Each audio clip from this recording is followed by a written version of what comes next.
అరుణాచలం ఇది కేవలం ఒక పర్వతం కాదు.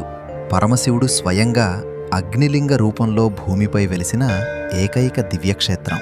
మహర్షులు ఒక మాట చెప్పారు, అరుణాచలం చేరుకోవడం కన్నా అరుణాచలం మనల్ని అంగీకరించడం గొప్పది. ఎందుకంటే ఈ పవిత్ర భూమిపై అడుగుపెట్టే ప్రతి జీవుడిని పరమశివుడే పరిశీలిస్తాడని శాస్త్రాలు చెబుతున్నాయి. ఎవరు ఈ క్షేత్రంలోకి ప్రవేశించగలరు, ఎవరు బయటే ఆగిపోతారు? ఈ మహారహస్యం తెలుసుకుంటే అరుణాచలంపై మీ భక్తి మరింత పెరుగుతుంది. అరుణాచలంలోకి ఎవరు ప్రవేశించగలరు? పరమశివుడు గౌతమ మహర్షికి ఒక గొప్ప రహస్యాన్ని వివరించాడు. ఆయన ఇలా అన్నాడు, అరుణాచలంలోకి ప్రతి ఒక్కరూ ప్రవేశించలేరు. ఈ మాట విన్న వెంటనే మనకు ఆశ్చర్యం కలుగుతుంది.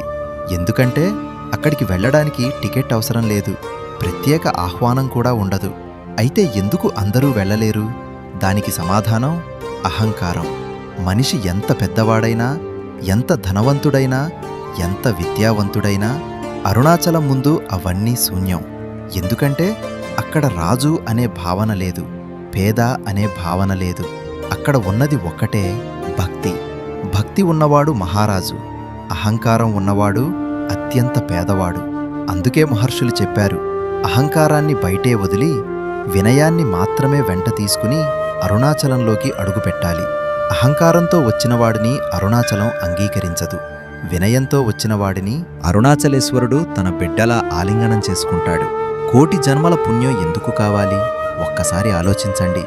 ఈ ప్రపంచంలో ఎన్నో కోట్ల మంది ఉన్నారు, కానీ ఎందుకు కొంతమందికే అరుణాచలం గురించి తెలుసు? ఎందుకు చాలామందికి ఆ పేరు కూడా వినిపించదు? స్కాందపురాణం చెబుతోంది, అనేక జన్మలలో చేసిన పుణ్యఫలమే అరుణాచలం గురించి వినే అర్హతను ఇస్తుంది. వినడం ఒక పుణ్యం, విశ్వసించడం ఇంకో పుణ్యం, వెళ్ళాలని సంకల్పించడం మరింత గొప్ప పుణ్యం. కానీ అక్కడికి చేరుకోవడం, అది పరమశివుని అనుగ్రహం లేక అసాధ్యం. అందుకే కొంతమంది సంవత్సరాల తరబడి ప్లాన్ చేస్తారు, కానీ వెళ్ళలేరు. మరికొందరు ఒక రోజులోనే అన్నీ అనుకోకుండా జరిగి అరుణాచలం చేరిపోతారు. ఎందుకంటే పిలిచేది మనిషి కాదు, పిలిచేది పరమశివుడే. కాశీతో సమానమైన మహిమ అగస్త్య మహర్షి స్కాందపురాణంలోని కుమార సంహితలో ఒక గొప్ప విషయాన్ని చెప్పారు. అనేక పవిత్ర క్షేత్రాలు దర్శించిన తరువాతే ఒక జీవుడికి కాశీ ప్రవేశించే అర్హత లభిస్తుంది.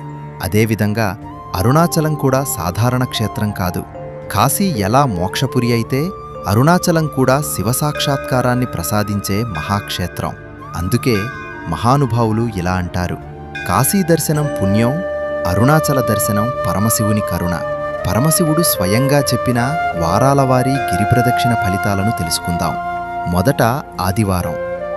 ఆదివారం గిరిప్రదక్షిణ చేసిన భక్తుడు శరీరాన్ని విడిచిన తరువాత సూర్యమండలాన్ని ఛేదించి నేరుగా కైలాసానికి చేరి పరమశివుని సాన్నిధ్యాన్ని పొందుతాడని శివుడు ప్రకటించాడు. ఇది సాధారణ వరం కాదు, ఇది మోక్షానికి దారితీసే దివ్య అనుగ్రహం. ప్రతి అడుగు శివలోకానికి దగ్గర చేసే పవిత్ర యాత్ర. సోమవారం గిరిప్రదక్షిణ ఫలితం. సోమవారం సాక్షాత్తు చంద్రశేఖరుడైన పరమశివునికి అత్యంత ప్రీతికరమైన రోజు. ఈ రోజు గిరిప్రదక్షిణ చేసిన భక్తుడు జరా మృత్యువులను దాటుతాడు. ఈ మాటకు అర్థమేమిటి?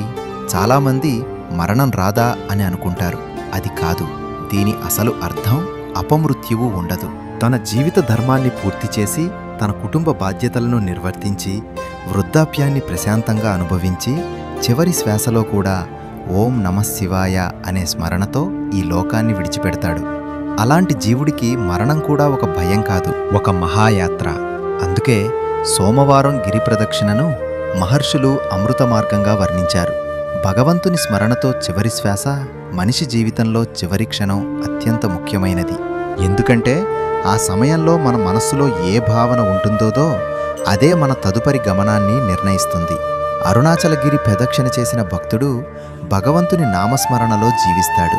భగవంతుని నామస్మరణలోనే ఈ లోకాన్ని విడిచిపెడతాడు.